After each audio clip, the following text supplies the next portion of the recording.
172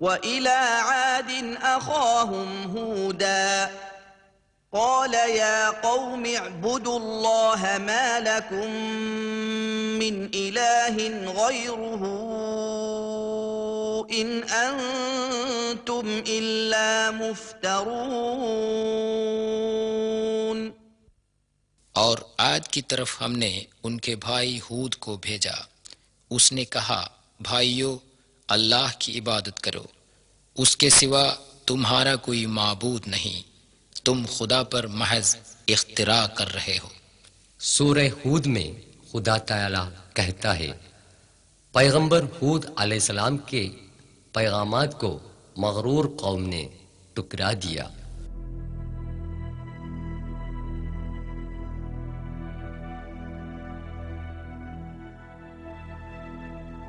بنی عاد کو خدا تعالی نے پانی سے مالا مال کیا۔ یہ اس زمانے کا ایک کنواں ہے جس میں آج بھی پانی بھرا ہوا ہے۔ سورہ 89 الفجر آیات 6، 7 اور 8 میں اللہ فرماتا ہے، ألم تر كيف فعل ربك بعاد إرم ذات العماد التي لم يخلق مثلها في البلاد.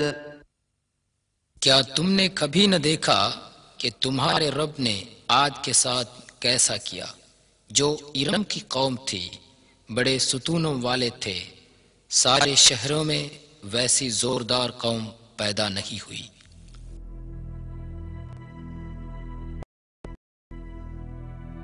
ان کے ستونوں کے یہ کھنڈر ہیں۔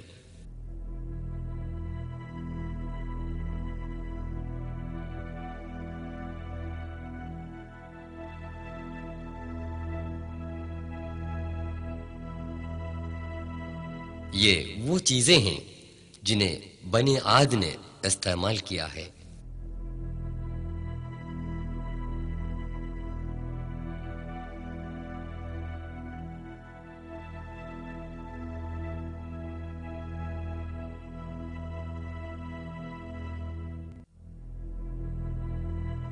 سکے جال جو پتھر سے بنائے گئے،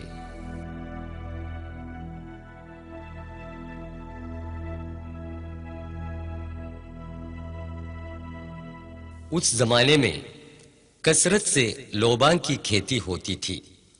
اس کا عرق دواؤں اور خوشبوؤں میں استعمال ہوتا تھا، جن کے برآمد کرنے سے بنی عاد خوشحال اور مالدار بن گئے۔ جب بنی عاد نے بت پرستی اور حق تلفی کو جاری رکھا، حضرت ہود علیہ السلام نے ان کو عذاب الہی کی تاکید دی، پھر بھی انہوں نے انکار کر دیا۔ خدا تعالی نے حضرت ہود علیہ السلام اور ان کے ساتھیوں کو بچانے کے بعد بنی عاد کو تباہ و برباد کیا۔ سورہ 69 الحاقہ آیات 6 اور 7 میں اللہ فرماتا ہے، وَأَمَّا عَادٌ فَأُهْلِكُوا بِرِيحٍ صَرْصَرٍ عَاتِيَةٍ سَخَّرَهَا عَلَيْهِمْ 7 لَيَالٍ و8 أَيَّامٍ حُسُومًا فَتَرَى الْقَوْمَ فِيهَا صَرْعَىٰ كَأَنَّهُمْ أَعْجَازُ نَخْلٍ خَاوِيَةٍ۔ عاد قوم سخت ہوا سے ہلاک کی گئی، جو ان پر 7 راتیں اور 8 دن برابر مسلط رہے۔ بس تو اس قوم کو دیکھنا کہ اونتھے پڑے ہیں، وہ گویا کھجوروں کے اکھڑے ہوئے تنے تھے۔ ابار کی چاروں طرف ریگستان ہی ریگستان ہے۔ اس وقت کی سخت آندھی میں ان کی بستیاں ریت میں دھنس گئیں۔ کھدوائی کرنے پر ان میں سے بہت کم بستیاں درآمد ہوئیں۔ ریت کے نکالنے پر شاید اور بستیاں نکل جائیں گی۔ عیش و عشرت میں مست رہنے والے انسانوں تاریخ سے عبرت حاصل کریں۔